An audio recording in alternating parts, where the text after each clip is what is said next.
Un objet de collection ne se limite pas à sa seule matérialité. Un panier, par exemple, n'est pas seulement un contenant. C'est un témoin de la vie quotidienne d'une communauté, de ses savoir-faire, de ses symboles.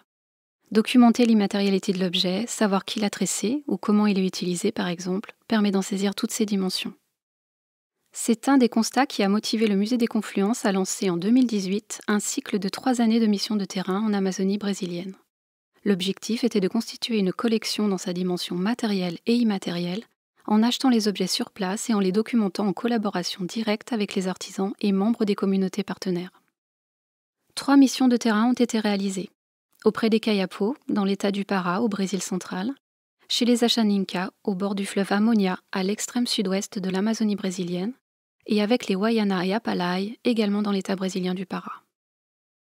Les Kayapos portent une attention particulière à être beaux en se parant de diverses ornementations, avec l'acquisition de dessins de motifs corporels qui traditionnellement ornent les corps et de multiples parures en perles de verre. S'ils sont par ailleurs connus pour leurs magnifiques parures en plumes, leur acquisition est aujourd'hui interdite au titre de la protection des espèces en voie de disparition. Les Achaninka, quant à eux, ont une longue tradition dans le travail du coton, notamment avec le tissage des robes traditionnelles, leur seconde peau, confectionnées par les femmes et portées par les hommes. La dernière mission de terrain s'est déroulée chez les Wayana et les Apalai. Elle a notamment permis d'illustrer la maîtrise masculine de la technique de la vannerie.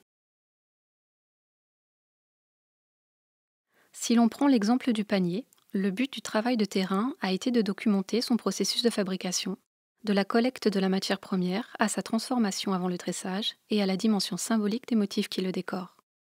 L'utilisation du panier dans la vie de tous les jours a également été observée. À quoi sert-il? Qui l'utilise? Et est-il parfois, selon l'usage, remplacé par des contenants en métal ou en plastique? Ce sont aujourd'hui près de 500 objets supplémentaires qui sont entrés en collection, des milliers de photos et des dizaines d'heures d'enregistrement. Avec ces collaborations, le musée souhaite donner la voix au peuple autochtone brésilien et valoriser des savoir-faire en pleine mutation.